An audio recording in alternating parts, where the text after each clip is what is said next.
করুণা সিন্ধু দীনবন্ধু জগৎপতে গোপেশ গোপিকা কান্ত রাধাকান্ত নমস্তুতে। হরে কৃষ্ণ হরে কৃষ্ণ হরে কৃষ্ণ। জয় গুরু জয় মা। নিগম ঠাকুর শ্রী শ্রী নিগমানন্দ দেব চ্যানেলে নিগম পরিবারের প্রত্যেক ভক্ত শিষ্যদের জানাই আমার সাদর জয় গুরু জয় মা সম্ভাষণ। ঠাকুর মহারাজের চরণে অনন্ত কোটি প্রণাম জানিয়ে আমি আমার আজকের পাঠ শুরু করছি এবং ঠাকুরের প্রাণের দোহেলা ভক্ত শিষ্য সবাইকে আমার জয় গুরু জয় মা প্রীতি শুভেচ্ছা ও অভিনন্দন।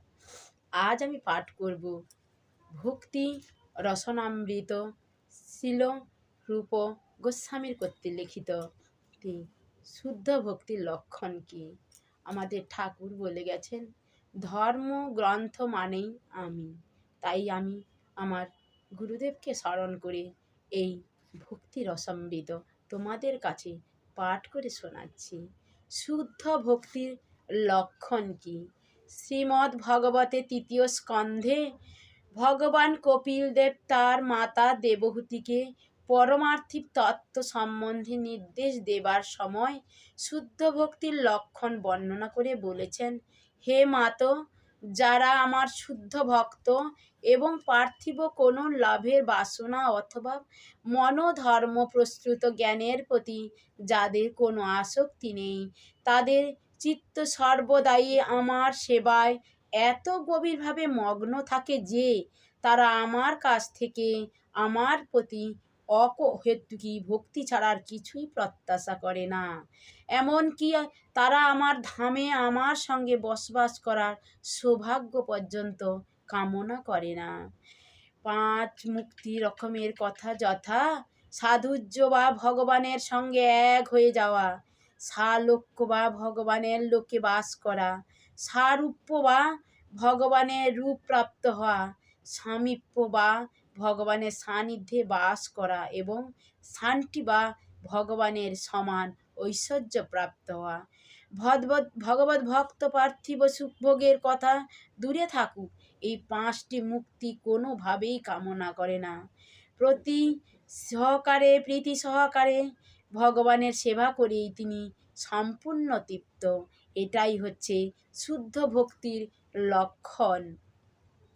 শ্রীমদ্ ভাগবতের কপিল দেবের এই উক্তিতে শুদ্ধ ভক্তের যথার্থ মনোভাব বর্ণিত হয়েছে এবং ভক্তির সামান্য লক্ষণও বর্ণিত হয়েছে। শিল রূপ গোস্বামী শাস্ত্র প্রমাণের মাধ্যমে তিনি বিভিন্ন লক্ষণ বর্ণনা করেছেন। তিনি বলেছেন যে শুদ্ধ ভক্তির 6টি লক্ষণ। শুদ্ধ ভক্তি ক্লেশঘ্নি, অর্থাৎ সব রকমের প্রাকৃতিক ক্লেশ তৎক্ষণাৎ নিবৃত্তি করে। শুদ্ধ ভক্তি শুভদা, অর্থাৎ সর্বতভাবে মঙ্গলময়। শুদ্ধ ভক্তি সান্দ্রানন্দ বিশেষাত্মা, অর্থাৎ শুদ্ধ ভক্তির দিব্য আনন্দ প্রদান করে। 4 শুদ্ধ ভক্তি সুদুর্বলতা, অর্থাৎ শুদ্ধ ভক্তির লাভ করা অত্যন্ত দুর্লভ। শুদ্ধ ভক্তির মোক্ষ লঘুতাকৃত, অর্থাৎ শুদ্ধ ভক্তি মোক্ষকেও তুচ্ছ করে দেয়। 6 শুদ্ধ ভক্তি কৃষ্ণাকর্ষণী, অর্থাৎ শ্রীকৃষ্ণকে আকর্ষণ করার একমাত্র উপায়।